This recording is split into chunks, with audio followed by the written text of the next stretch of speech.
What's up, everybody? I'm back with another video game review, and today we're continuing with the DS stuff. Today we're doing Team Umizoomi and Dora's Fantastic Flight on the DS.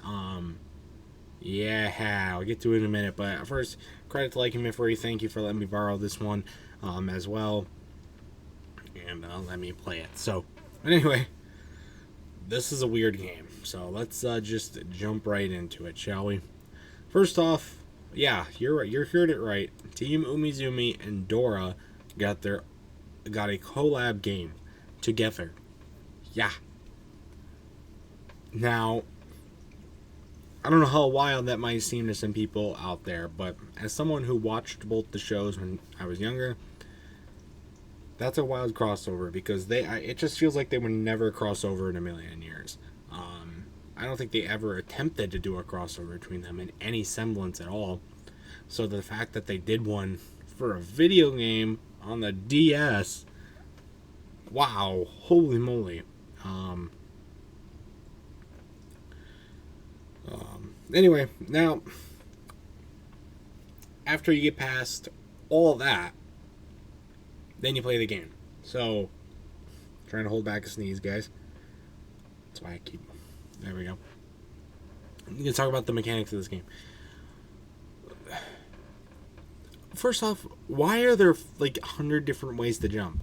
Like, I think all four of them, like A, B, X, Y, you can jump with any of those buttons. You can also jump by tapping the touchscreen.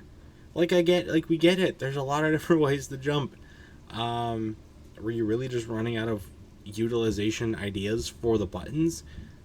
Like, come on, you couldn't have made something a little bit different with the buttons? Just doesn't make any sense as to why you did that. But, and also, you climb with the touchscreen. Why? Why do you climb with the touchscreen? That makes no sense to me at all. And then the catapults and the puzzles to move places are the catapults and the mazes. Like, you have to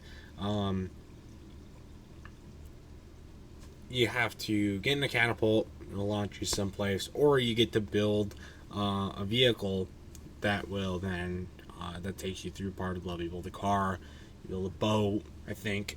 You build, I don't remember exactly all the vehicles that you used to build with, but but you can't fly for some reason. I remember them being able to fly. The Team Umizoomi people being able to fly at some point.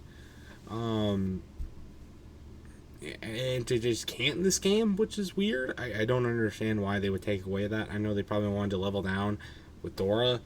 Dora obviously can't fly. But, seriously? You can give them a little bit of uniquity, I know it's a crossover and you want them both to be equal. You can make them a little different. I mean, they don't have to be identical here, okay? They're two different shows, but whatever. I just wonder, sometimes there would be, different shaped platforms that we would have to, land on and stuff. But they end up being the same shape anyways at the end, once it all equals out. And it's just... So, what's the point of putting the effort into the different shapes in the first place if they're just going to be the same thing anyways? It just seems like a waste of time and a waste of effort. And there's, then sometimes there's springboards in the game, and you can't jump on them. Why the hell can't you jump on the springboards? Are you trying to not, promote an unhealthy environment of people jumping on, trampolines or something? Come on. A lot of the puzzles in this game are just stupid. They're either really simple or they're just not, super bad. I just wish, they would have put a little more effort into these. They basically just hold your hand and as you do the whole thing, and it's just come on, there's no way you did you have developers that tested this game before the handhelding was implemented and they weren't able to do it? Who can do this? Like, if you're able to pick up a DS plate, you probably can do this. Like, that's saying something, you know? But. And then when you can jump, everybody just jumps uncharacteristically high.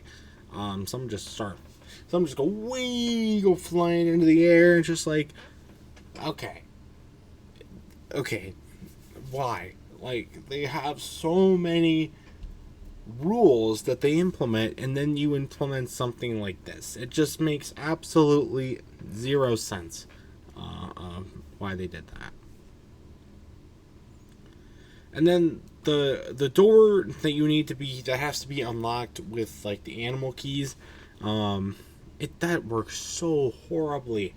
I just started spamming the buttons and spamming the touchscreen because that's all I knew how to do.